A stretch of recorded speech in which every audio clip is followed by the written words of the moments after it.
Hafaday, welcome back to the Guam Guy show. That's the least cringy I've been when I've said that.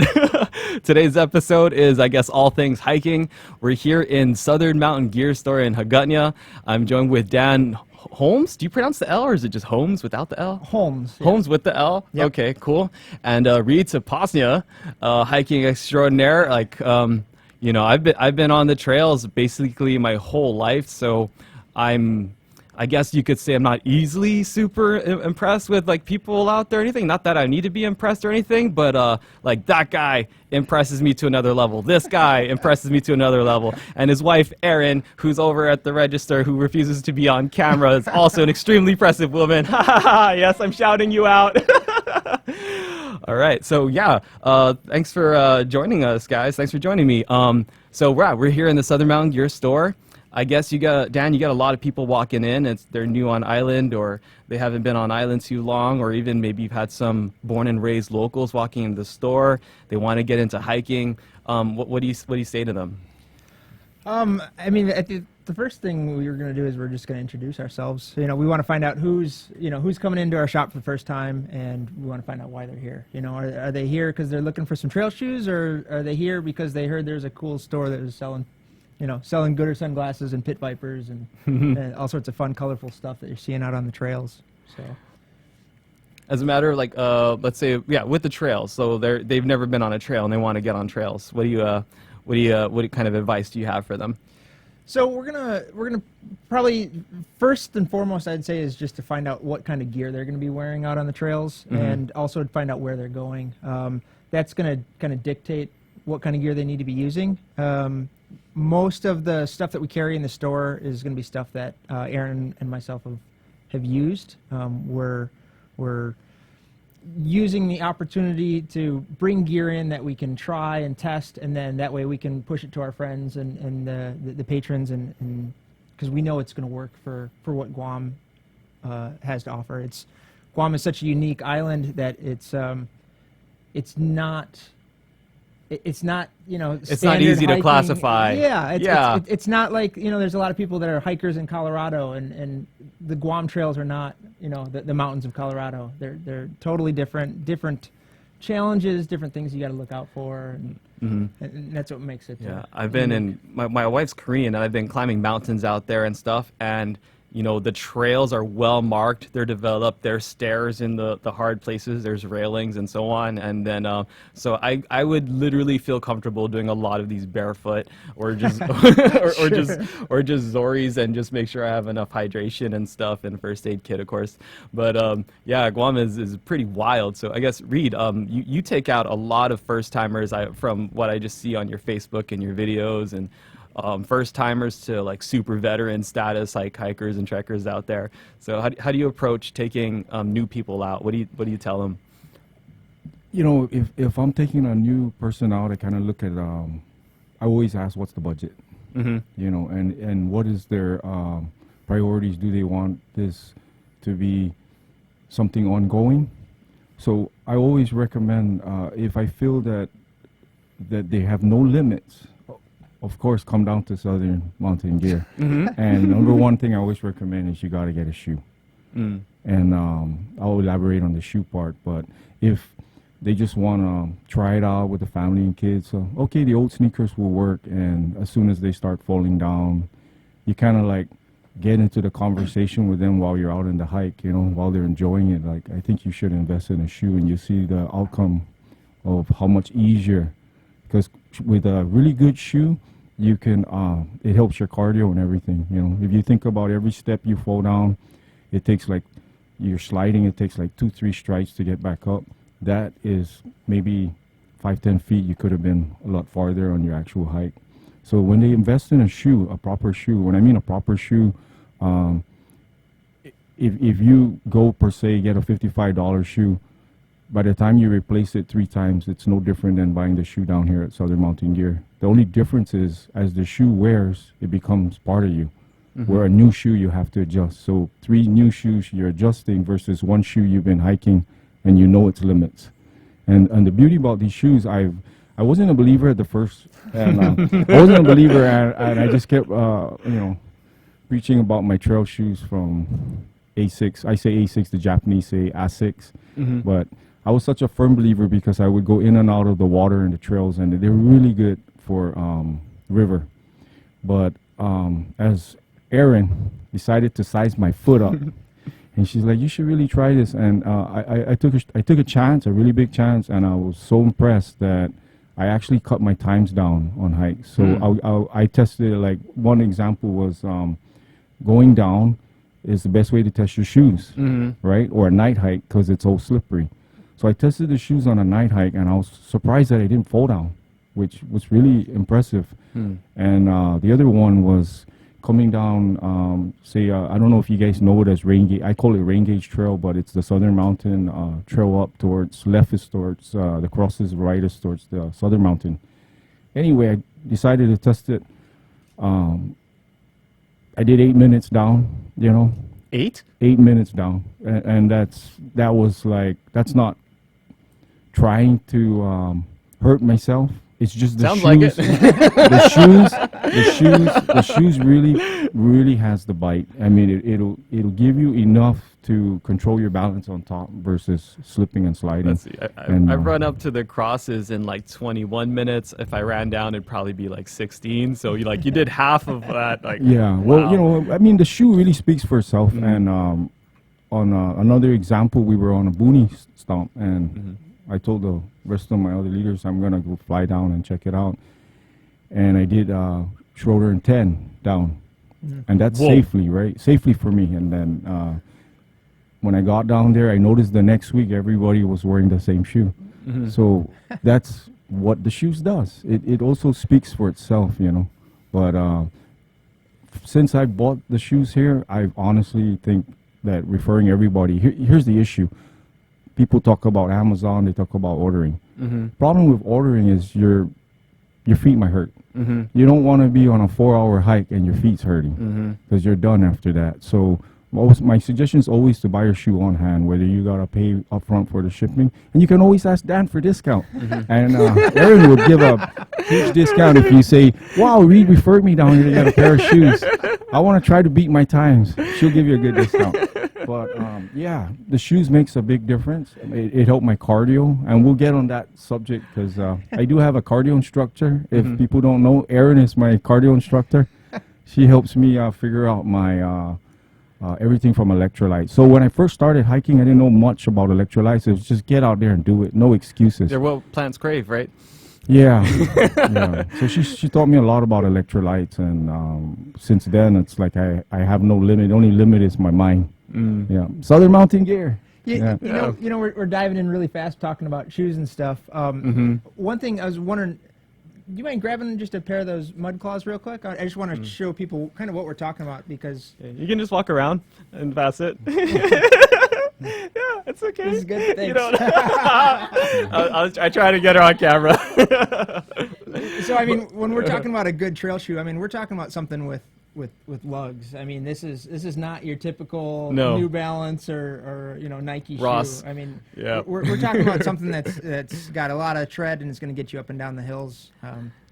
But we're talking about the shoes, but kind of what you alluded to earlier. When people come into the shop, we're trying to figure out what they're going to be wearing out on the trails, and it's because we want people to be safe out on the trails. Yes. So one of the things that we really like to press on people is long sleeve shirts are great to deal with the swordgrass. And the sun. And the sun, yeah. Long pants or long socks.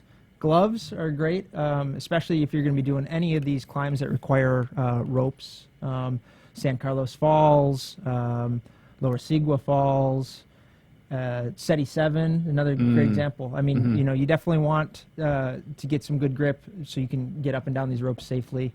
And then obviously there's the stuff that things like water, hydration, snacks, fuel, just other things, bug spray, suntan lotion if you need it. Those are the kinds of things that we really want to make sure people are going out and they have when they go. Yeah, it's funny because like I'm 100% with you guys, but also a horrible hypocrite about this. So like I generally will hike in my Zoris, but I have special Zoris. I don't actually know where they are. I left them somewhere in the store, but they have like tread underneath and on top. And like, so these are like Japanese like tuna fishermen Zoris, and like, so they have like bumps on top too. So like if it's dry out and I know the trail's going to be dry, I'll wear that. But if there's any hints of rain, if I knew it rained the day before, like an easy hike, a super easy hike can turn into like a solid medium hike with just how slippery things can get. For sure. And so I'm such a hypocrite on this, but when I take anybody out, I'm be like, you need to wear shoes, just period. You have to wear shoes. And there's like somebody else show up, it's like, Farron, I got these. No, you change into your shoes like right now, because we've seen it all the time. I'm sure I don't think we've been. Oh yeah, we've been hiking together for the first time recently, and we'll come back to that. But Dan, we've been hiking too, like Ghost Cave area. Yep. Yeah. And like, but you see it all the time. People just like will slip with both of their shoes, or you'll slip and a shoe will fly off, or you're slipping inside your shoes if they're not fitting right, or anything like that. So it's actually a huge consideration, because one, like, I guess there's really just two components to safe hiking. There's like knowing the trail and then knowing yourself. Absolutely. And even if you don't know the trail, the very minimum you can do is kind of know yourself and your capability and be properly prepared, whether it's shoes, whether it's hydration and electrolytes. I guess anything else in this realm? This is probably like the longest conversation about shoes so far that men have had between men. Was that? Yeah. Well, it's funny.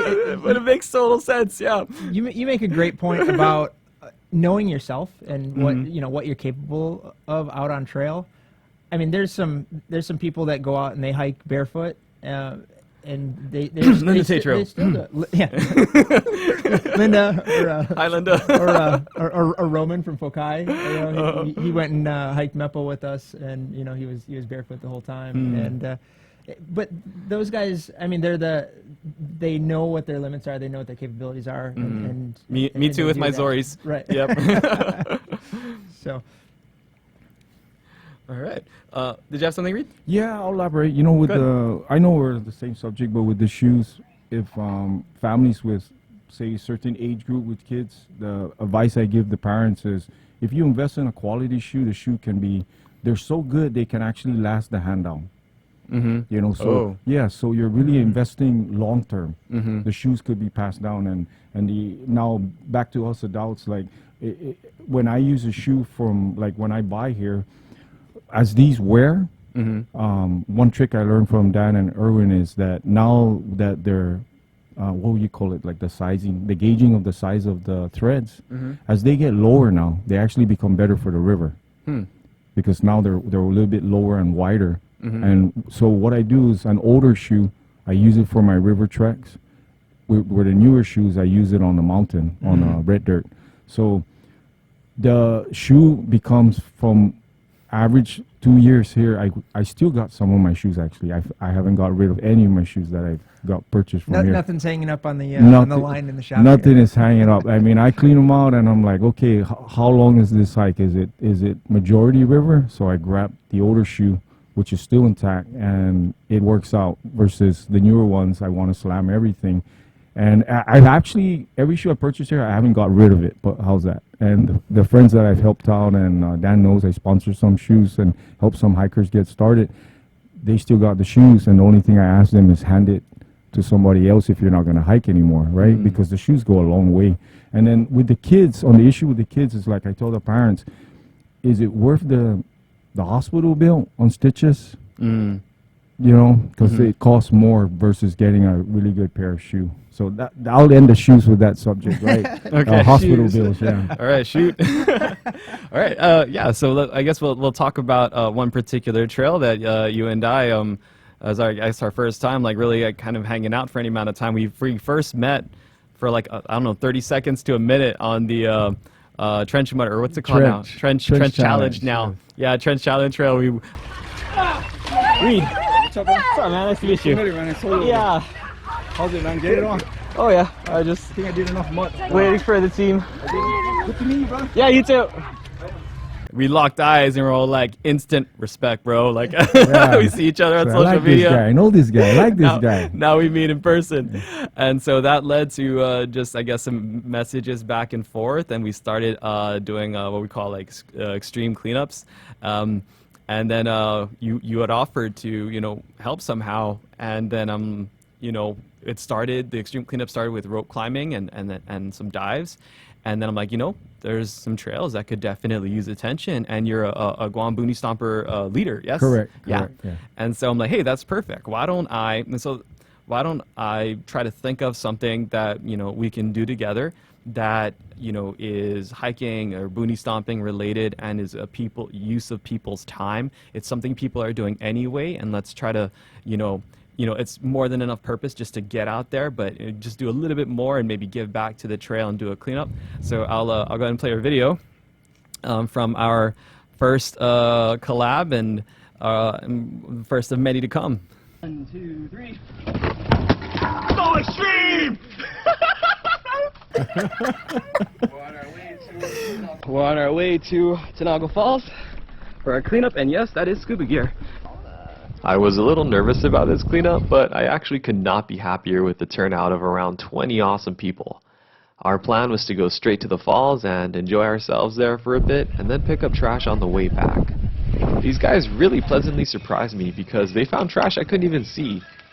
Most of the garbage, though, was right by the trailhead, so while the group was hustling, Baguette and I broke out our off-road dolly from ERC to get the bigger stuff, like this huge freezer and then some other white goods we were not happy to see, but more than happy to take out. I don't even know how much stuff we got. A whole bunch of tires, several bags of trash. There's a truck bumper, a refrigerator, 2 deep freezers, and a water heater. Remember, guys, every time you litter, the tatamona clogs the toilet. There's actually a toilet right there.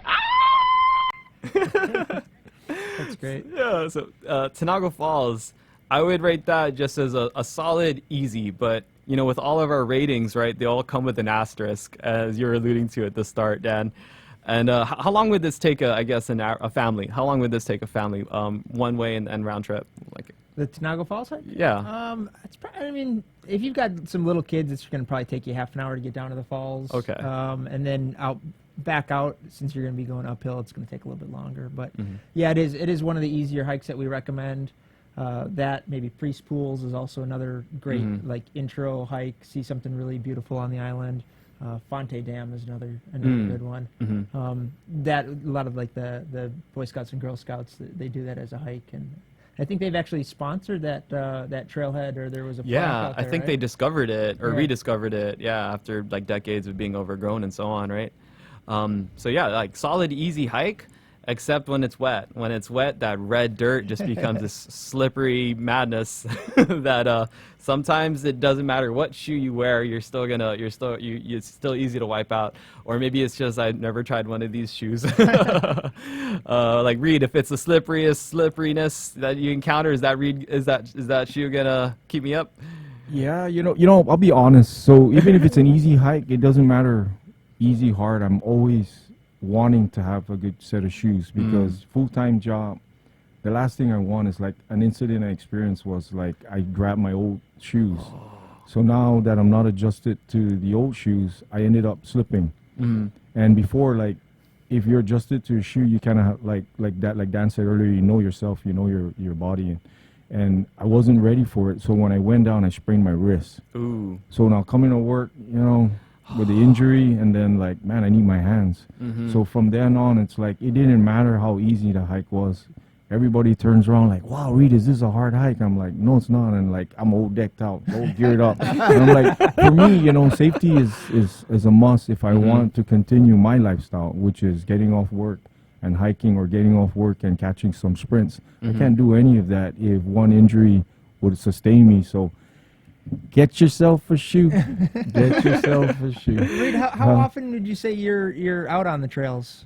Well, I mean, Is this daily? I mean, what are we talking about? it all depends. Like, it really goes by my work schedule, but and also by my body. So if I'm just hiking, I usually hike every day. If I start doing regular other stuff like cardio or other martial arts and stuff like that, then my body kind of like depletes. So then I hike like every other day. But if there's days where I would sign leave for a month and I'd actually just hike day and night, just all day, come out at night and have dinner with my kids and repeat the next morning. And I do that for a month. When I take leave, that's where you can find me, just hiking all On day, Mount all night. Schroeder. Yeah, and Mount Schroeder, I love to say it's a starter. Like you can do Mount Schroeder in the morning and bang that out in 20 minutes, then decide the rest of your day. Where people were like, no, one mountain and that's it. I'm like, no, I'm gonna start Schroeder with breakfast and then figure out where's my next hike, because that mountain alone, it's not that difficult for experienced hikers, but that sense of getting up in 20 minutes and eat your breakfast and then say, what does the rest of the day look like? Shouldn't be that hard, right? If you think about it, because you just climbed the mountain. So then all the other hikes coming back home, Tarzan, and then hit Ghost Cave, and just hit a bunch of hikes. Back when COVID started, I was averaging 5 to 7 hikes a day. And then that was like taking groups because I gotta stop you there. Did yeah. you just say 5 to 7 hikes a day? Yeah, That wasn't a correct, mistake. yeah. Okay. No, it's not a mistake. And no. while I've interrupted you, so I remember the first couple of times I did Schroeder. I climbed to the top. And I'm like, that was awesome. I'm done though. Yeah. Well, honestly, the shoes makes a difference. Yeah? Yeah, because if you think about every step you take without sliding, you actually get up there in 20 minutes with a few, maybe 3 stops to take a breath and turn around and enjoy nature. But I've helped some hikers. I think I won't embarrass her, but I'll give her first name. Her name is Jess. Okay. So we actually got her down to 14 minutes up. And I think she could break that, because I actually pushed my way up through the swordgrass and she trailed behind me. Then I just set her loose to see whether we can make a record.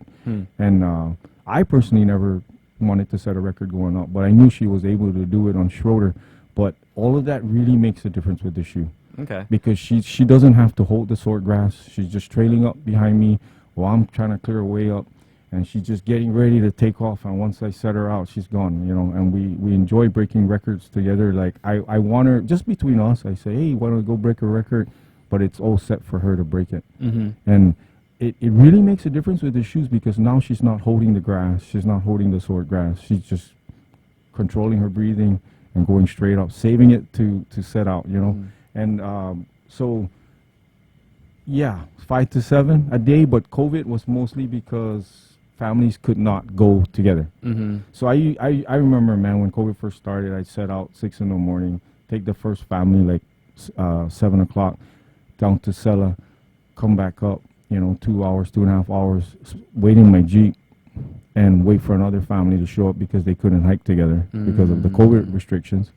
Take another one down, take them maybe to SETI this time, go all the way back, come back, and then I'm like heading home, got another family waiting, take them into Tarzan and come back waiting for another one. Yeah, and it kind of like helped me too as well in a hard time, to heal. I needed a lot of healing. So hiking, yeah, it does a lot for you, nature and stuff. Can you go on with that about like healing? Because I've seen you talk about that before, and like yeah, I think that can speak to a lot of people. Yeah, so I'm no stranger to therapy. I do promote therapy with therapists, but even when I talk with my therapist, at once upon a time when I was having therapy for depression and other issues in my life, I didn't want to take meds.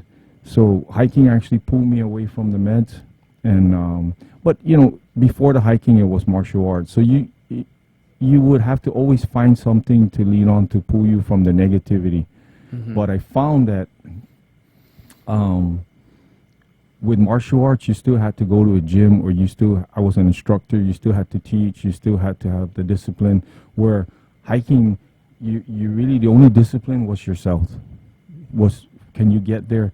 And if you get there, are you too tired? Can you get out? Everything was all amongst yourself. So you actually grew in a different way. You became stronger mentally, physically.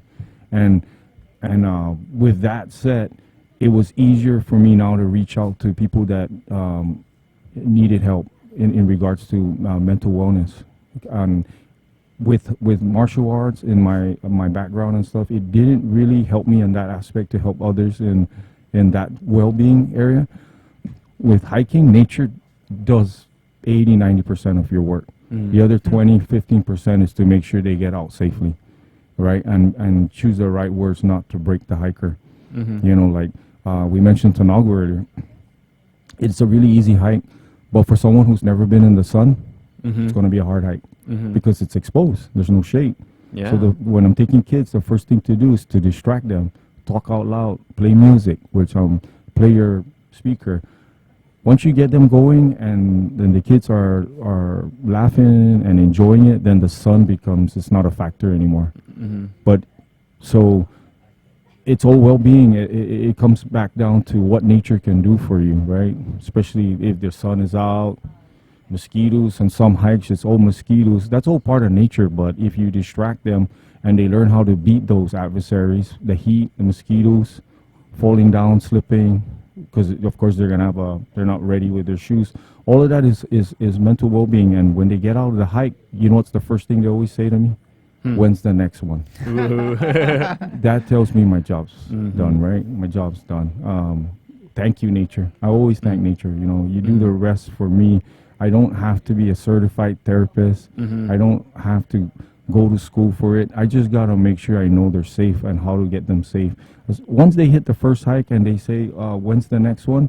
Then you start pushing them down to Southern Mountain Gear and say, go get your gear. Because I can't take you farther, and I can't make you enjoy more without being safe. You got to have the long sleeves. It really is nice to have just the shades like, for your eyes. Have one place. And anybody asks me questions, like just go to SMG. Yeah. they'll take care of you. Like it's so nice to have to be able to do that. And so you were talking about kind of like healing and what it does for you, and another kind of social benefit there of hiking that I like is a lot of people don't know this about me, but I can be really socially awkward. Like if I'm in a room full of people, like, and we're all more, I guess, I don't know, like we don't know each other, I don't know anybody, like that can be really hard for me. But like I can take random strangers hiking and it's no problem because we have a thing to do, and it's a nice way to kind of, I guess, bridge the gap if you have any kind of like social trouble or anxiety or anything like that, because everybody's united in trying to get to the destination and get home together. Dan, you and me have been hiking, and Reed's talking about doing hikes in like record times and stuff. When you and I went, there was none of that. No. that was my style of hiking for sure. We try to get there in a comfortable pace and just get back safe. That was a really cool, interesting one. That was a bit hard. Like I'm not sure I could retrace our steps on that one. That took a good amount of navigation. So how did you do that? Like how did you navigate us through that? So when Reed's talking about hiking, he's a lot of times it's you've got a fixed destination. You know, you're hiking with friends and family. You're heading out to a destination. You're getting back. For me personally, I like to do a lot more like exploratory type of hiking, where I mean, you've been to most of the places in the book. Now I want to see what else the island has to offer. So when I'm going out, oftentimes it's not on established trails, and it's just there's something out there maybe you want to get to, and you're gonna look for everything on the way. Instead of just hiking down a river. Maybe you get up 10 feet off the bank on the right side, and you're looking for caves, and you're looking for different things, and that's kind of the type of hiking I really enjoy, because you start to find more and more things, and once you find more unique things, then you can say, then it's a new destination for the future. A perfect example is there's a place that some people call Lost Cave, and I've been out to Lost Cave, dozens of times before, but the last time I went out there, I think it was with you, Reed. Yeah, we should probably rename it to like Unlost or yeah, it's not lost anymore. Unlost Pond, and but we found we found a new cave that I don't know if anybody has ever found before. It was actually a pretty neat little cave. I think we called it the Mud Cave or something, and we found this really great monkey pod tree that and it's fun to kind of name things as you go to help you to understand what specific tree you're talking about, and we named it the Guela tree. I was there when we named that. The grandmother tree, right? I was there for that. So that's Guela, that's the first time any of us had seen that first time we'd been there, but now it can be a destination, you know. So that's really the type of hiking I enjoy, is just getting out and trying to find new things. So I love seeing social media posts of people who find a new sinkhole or find a new cave, or it's awesome, because now I want to go see it. It's absolutely amazing. 10 years ago, I started I graduated high school. I moved to California. I came back by myself, and I just started exploring all the water, all the regular trails, let's say, and then and back then I remember I rarely saw any locals, or maybe it's just the times and days I went, but I was mostly myself, my friends, and then some military families and stuff. And now it's everybody's out there, and it's absolutely amazing. I think, Reed, you wanted to talk a little bit about locals or outsiders, as if we want to call people that, or that. And we're just to say, we don't mean, I mean outsiders, if you're not from here, it's not meant in a bad way or anything. It's just, let's say, new people to the island. Let's say that. Oh, even a local like myself could be an outsider. Oh, interesting. Because if I'm trespassing, I'm the outsider. So yes, I do want to elaborate on that. So, I'll give you an example. We'll start with the age, meaning the guys that own the property. So the owners who used to own the property or probably passed away or moved on and gave their property up, when they allowed certain hikers like the Boonie Stompers, and not to mention the Boonie Stompers been around for 50+ years, so per se they got permission to go to their property.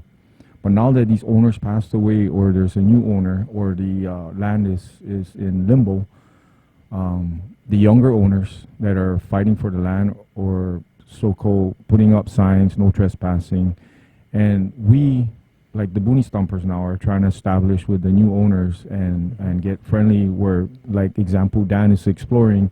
He used to go in a certain area, and I personally hike with Dan, and he's very respectful. He'll get to know any new owner, and it changes in gaps, I'd say estimated 20 years. So you could be good with somebody, but always check, because the new owners, or if the older owners pass away, or they hand down the property, or they sell it, now you're dealing with a new owner, and that's where the respect is lost. Is these new properties, no new owners come in, and we're passing through their property, and they're like, hey, what are you doing? But one thing I can share is that even if I am a local, I still get told, you're in private property. But the same way I explained it to you guys now is the same way I explained it to them. Hey, I used to know your uncle, or I used to know who used to own the property. But and it always starts with courtesy and being nice. Always be respectful to tell them, I'm sorry, I didn't know. And where some outsiders, they don't care. They keep going through their property. I know no matter how many times I preach this story about, please just be respectful and ask, they're like, oh, we don't have to ask. That's where it makes me feel like that's where the respect is lost. And if I could help anybody watching this, smiles always work. My parents, if any female I'm with, I always say, hey, if you can smile and get a discount, so can guys. So yes, smile and a wave, and speak to the landowner, it goes a long way. And then, I don't want to get into the issues with the boundaries and stuff, because I'm not a lawyer, but there is ways you can get through properties. There is ways where owners tell you to get out, and you can avoid it. But it really comes down to, even if you know the law and you know how to get around it, you still should wave and smile, because it really takes you farther than what a law can take you, because they could really put up all the signs, and they could make it hard for you. So an hour hike that used to get you there might take you 3 hours now, because you have to go around it. So it's best to just get to know them. That's an interesting point. There's a lot of property, and when you go out hiking, even though you may know that this is an easement, or this is public property, there's still people that you run across that say, no, this is private property, or this is my family's land, or my family has owned this land for 100 years, so it's not. It's one of those things where it's better to introduce yourself, let them understand what you're trying to do, let them know that you are not trashing the place, let them know that you just want to explore and enjoy this, this beautiful piece of property just like they also have the opportunity to. So it's not worth picking a fight about it. I mean, a perfect example is Mount Schroeder, actually.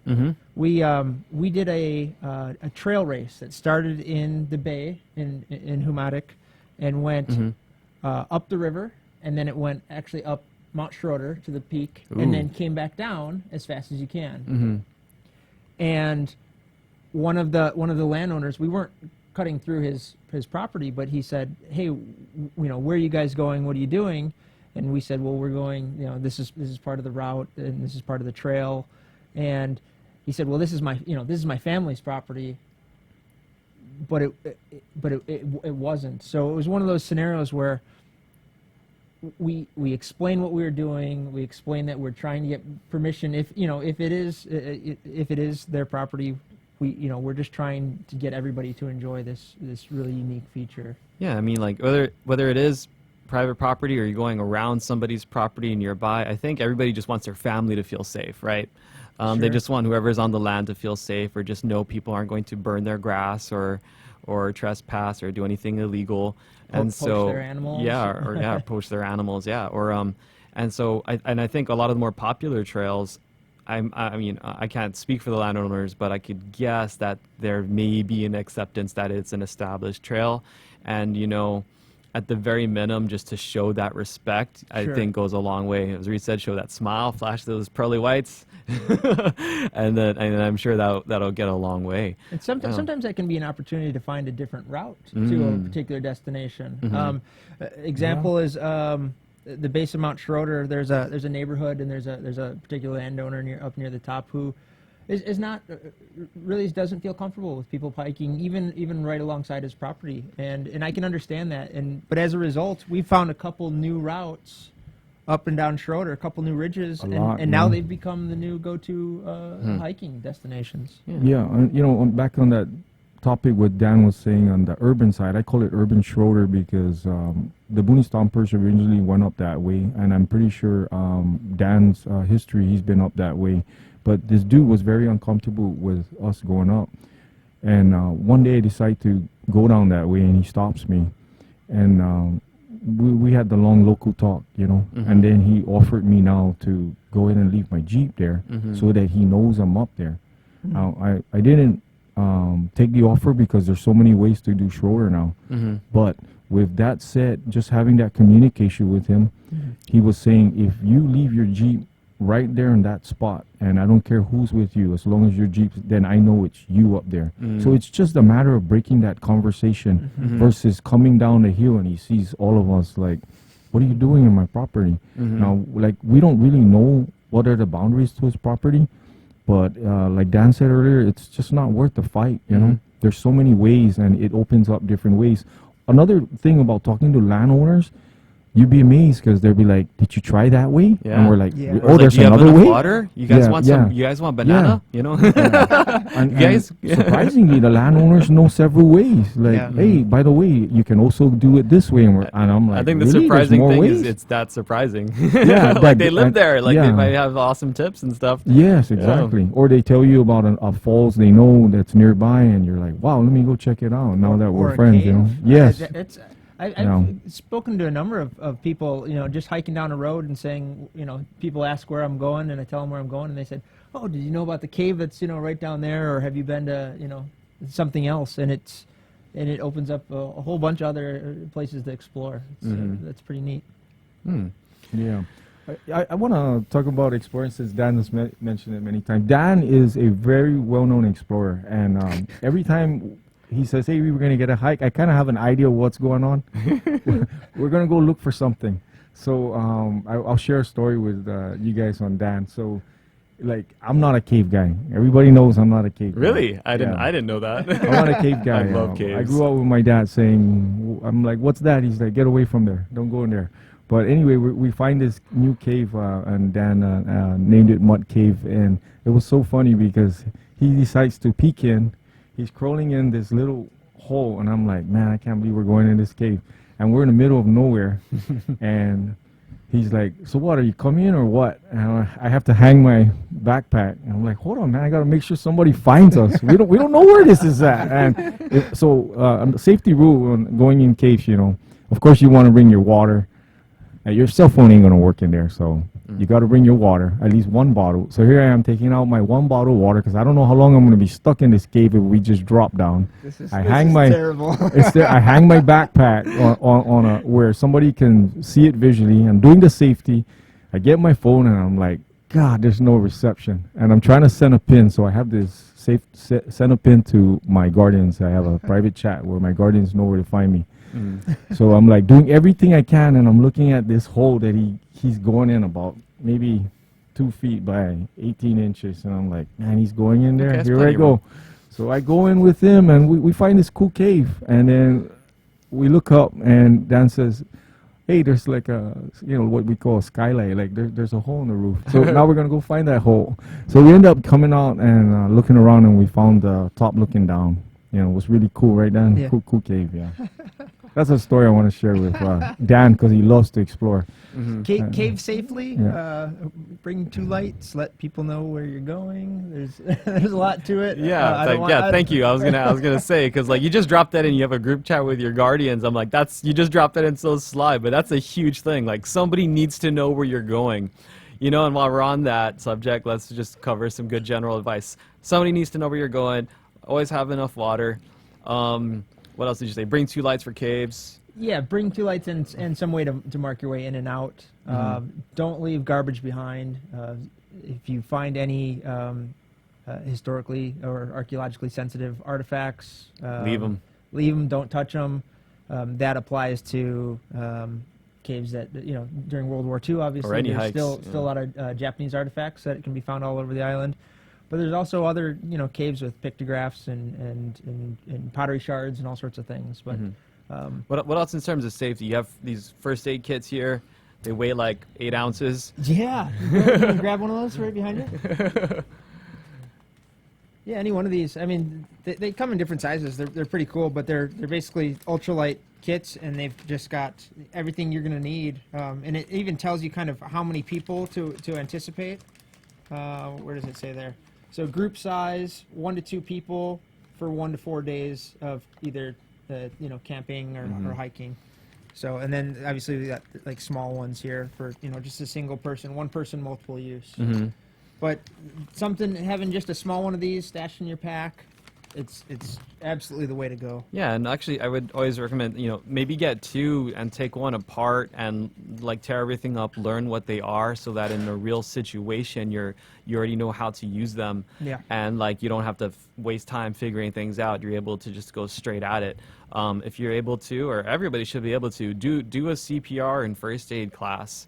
I think everybody should just do one of those, no matter what your activity is. Even if you're not a hiker or any kind of outdoorsy person, somebody can fall in a parking lot, and it'd be really good to have a competent person that can respond to that. But you know, that it's doubly so when you're out, you know, in nature, in the water, in the jungle.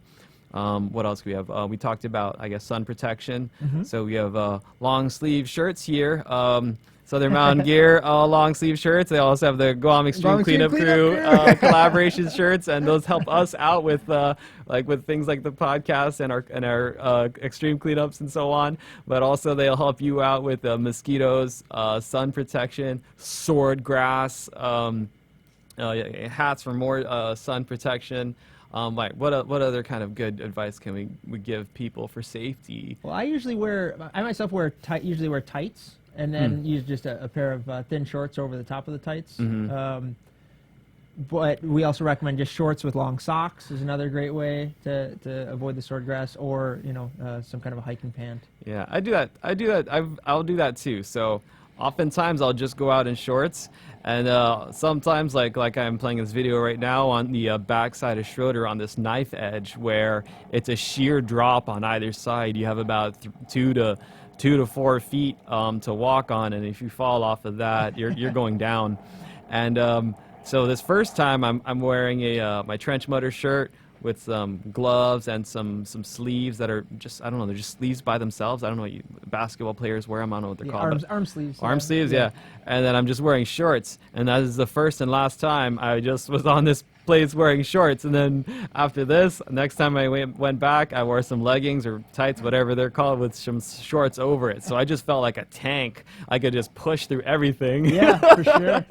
And not be worried or at all about that kind of stuff. I'm sure your shins were sliced up that day. They were. My knees, actually. Oh, yeah? Because like the knee is the first point of contact with the sword grass. Sure. And so like my knees just got cut up and they were like scabbing for like a week or two. It was horrible. And that's, I guess, also while we're on that note, one very big reason to avoid getting scratches, aside from in general, is leptospirosis. So if you have any kind of scratch or open wound, or you drink fresh water, is it bacterial or viral? I think it's bacterial infection. Okay, it's some kind of infection where it can easily put you in the hospital. I was in the hospital once for a week. I had multiple organs kind of like almost failing, and I had a temperature of like 105 degrees. I couldn't eat. I mean, I could swallow food no problem, but once I would avoid it, because once I would swallow food, it felt like I don't know if people know what peristalsis is, but like the muscle contractions of your intestines, and in my intestines it just felt dry, so it felt like the food was just grinding its way through my guts, and it was so painful. So I didn't eat for days until I could feel a little bit better. So yeah, there's a lot of safety considerations that go in, even into the simple hikes. And I think the best advice is either come stop in here, Southern Mountain Gear, and go with somebody that already knows where you're going and what you're doing, and then that's how you want to get started. If and then you just keep up with that. Try some easier hikes, and try some medium difficulty hikes, and then try some harder hikes. And then when you feel in like a pro, then you can do these exploratory hikes that's not on the trails. So we're kind of covering like the full spectrum here. And I've never done a hike for time. Yeah. Or maybe I've done one. I can't remember why I did that though. But like then generally, I'm not trying to break any records. Maybe I'll try to establish a record, but I'm not trying to break it unless you want to. If that's your style. More people on the trail, the better, I would say. Anything to add on to that, you guys? No, I don't think so. Actually, one thing that we've been talking about is kind of the difficulty of hikes. And we got the SETI 7 coming up, but keep going. Yeah, so I just want to kind of just briefly point out. So if you haven't seen this is the Best Tracks of Guam. This is written by Dave Lotz and his wife.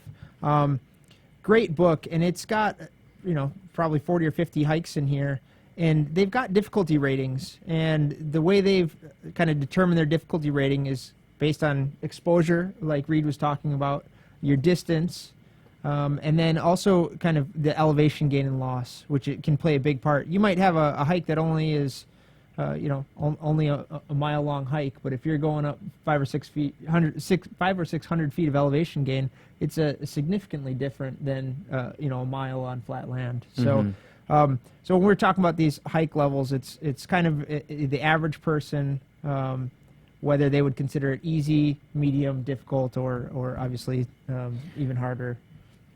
So I want to elaborate also on what Dan's explaining. So with the Booney Stompers recently, we've encountered that the question in regards to difficult on the rating, and now that I'm in a position to change and help our organization better on every aspect. But Your organization being the Booney Stompers. The Booney Stompers, yeah, correct. Which you're a leader, yes. Yes, and recently we did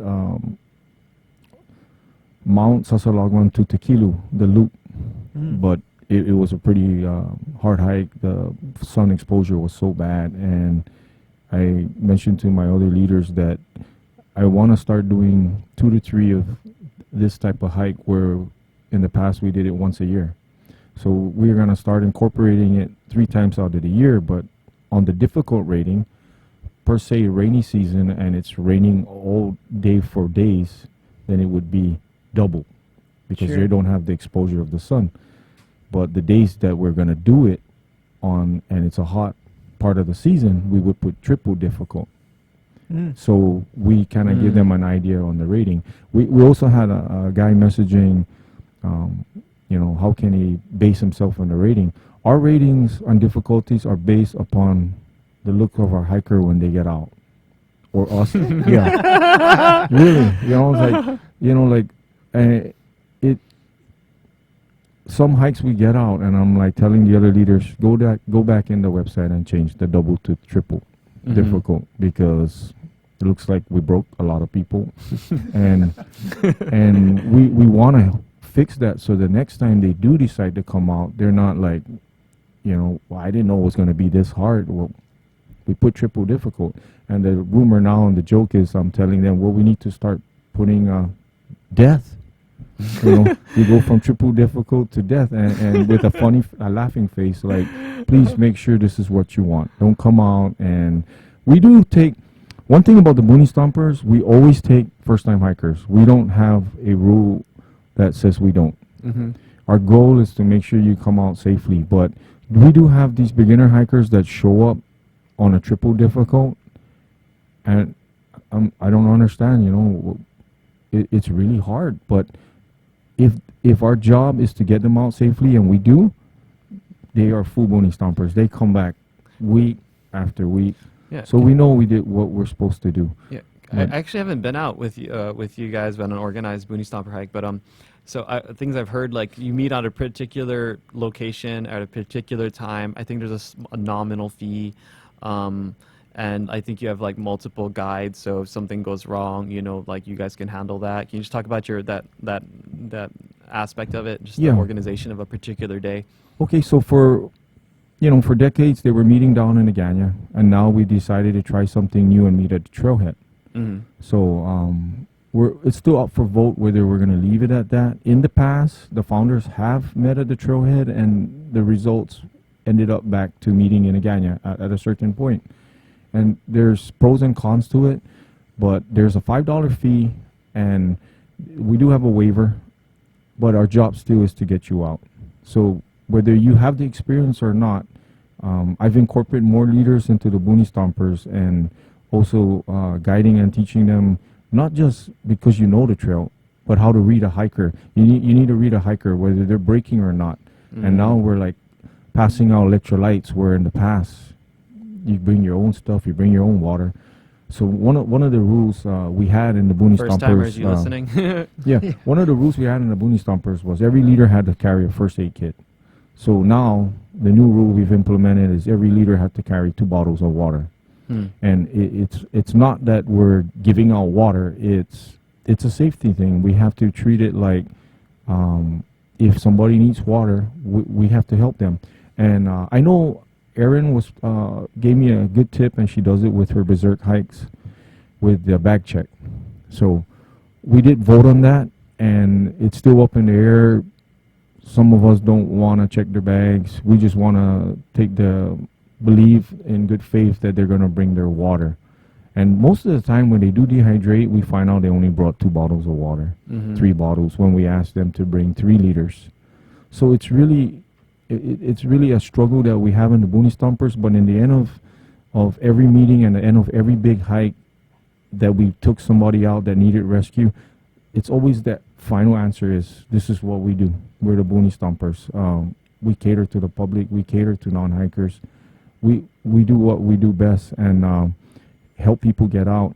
But we do, back to the plan, one of the plans I implemented was to incorporate more leaders, and a lead leads out, and we break the group in parts, meaning whoever can strong enough to follow that leader out, follow that leader. Whoever's the other half, stay back with several leaders. And then I or me or Aaron, so I'm the vice president, Aaron is the president. Either him or I will make the decision, or both of us will stay back last, whether we come out in the dark and bring out the last of the hikers. But in the end of the day, we all get them out, and that's the safety plan we've incorporated, was to spread the leaders up, lead, middle, sweep. So the middle leaders have to be strong enough to bring the rest of the group out, and then the last is the sweep. So per se, I'm on front because it's a really long trail. If somebody's struggling in the back, I bump the middle leaders to the lead, and I go back to sweep, and I bump the sweep back to middle, and I just be the one to take them out. And because I know we're going to elaborate on the guardians. So the guardians are the guys, it's 5 hunters on a private chat. Okay. So like Dan, I do explore, but I don't explore to find things. The only time I explore to find things is when I go with Dan. He wants to find something. So, which is fine with me because he's like my buddy on finding things. But when I explore, it's more like I don't like the trail. So I want to go that way. So I do solo hikes to change the trail. So then I send pins out to my guardians. I'm about to change trail. Here's my high point. So they get that on a private chat, which is just us. As soon as I break trail and I get to another destination where I'm looking at, I send the next pin. So if I'm not hurt in an hour, then they start messaging me. So there is times where it got dark and I don't bring lights. I'm the worst safety guy for myself. Okay. But I can teach everybody I safety. think we're all like that. Yeah.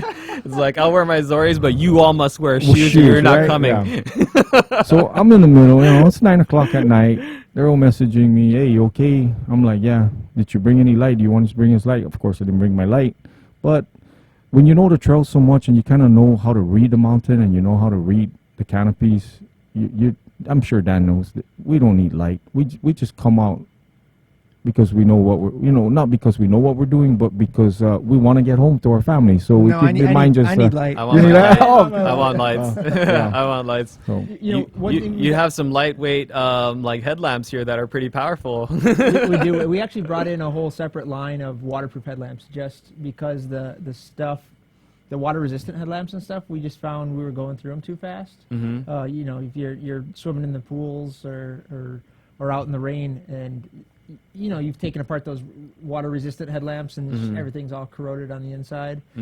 So we brought in a line of just purely waterproof headlamps, and they're great. I mean, especially if you're going to like Pocket Caves or Marble Cave, rest his soul, or any of the waterfalls. You can bring that headlamp with you. You can go swim through the falls, and you don't have to worry about it not working when you need it. I want to talk about that after the show because this is new to me. That sounds cool. We got about 5 minutes, so yeah. If we have any plugs we want to make, now's the time. Did we cover everything you want to talk about, Reed? Yeah, everything on the safety part. We do. We try to help everybody, but we're the worst when it comes to ourselves. But I got a really good light from Southern Mountain Gear. It's 1400 lumens, and that light is like the go-to light. I mean, though I do recklessly go in and end up stuck in the dark. I want to rephrase because I wasn't planning to stay out. What you and what we've been saying. It's not that we're bad about ourselves. It's just that, and this is true. I'm not trying to change it, but like we're just way better when it comes to everybody else. So yeah. That's really what it's about. It's like we know what we're capable of, but anybody else, we absolutely want to be safer. It's like that. Some people say it's like if you're the best at doing something in your team, then you're managing your team wrong, right? And so it's kind of the opposite of that. Like if you want to make sure everybody else is as safe as can be and knowing what you know and knowing what you're capable of and what you can do. Sorry, go ahead. Yeah, but, so when I do recklessly go in, meaning I just want to go get lost. I don't come prepared. The only thing I got is my water and my electrolytes. I don't got a that is first prepared aid kit. for some hikes. That's perfectly prepared for a lot of hikes. To me, that's well prepared. Just my water, electrolytes. I don't have my first aid kit. I don't have my light, but because I have a safety plan, so that's what we have to incorporate to everybody else. You need a safety plan. My safety plan is I got guardians that show up. They even bring me McDonald's.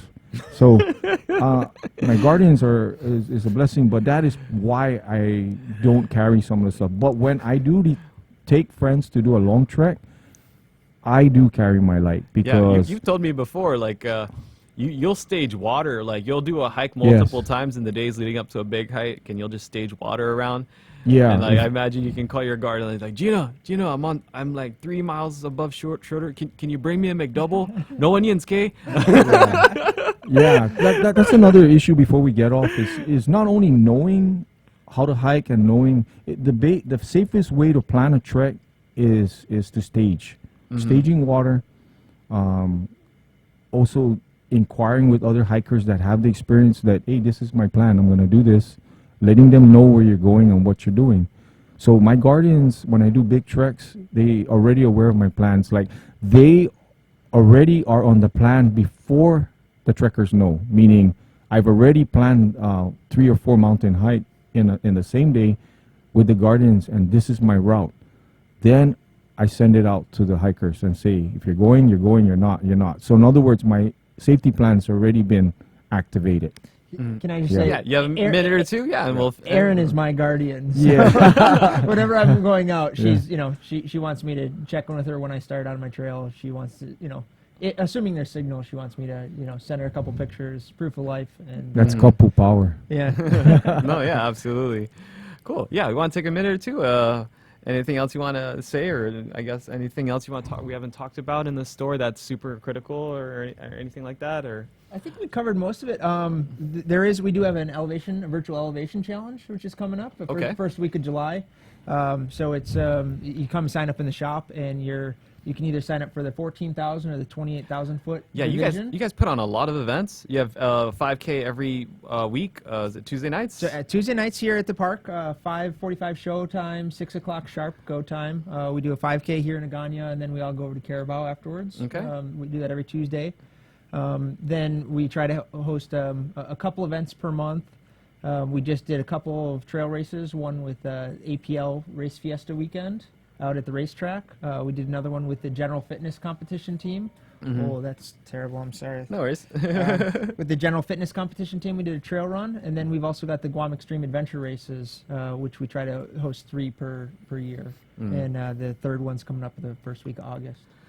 Okay, yeah, thank you guys. And just to close this out, so yeah, we've been in this, and I haven't mentioned it yet, but like the most absolute incredible show of generosity came from these guys right in here, Dan and Erin from Southern Mountain Gear, who became aware of our efforts with the Guam Extreme Cleanup Crew, and donated not just 2 climbing ropes, but 2 spools, entire spools of climbing ropes, and a check for like $2,100. So that is going to do a lot of good, and that's going to have us do more cleanups that the public can come out to, with collaborations more with the Guam Boonie Stompers. We just did one with Polksai.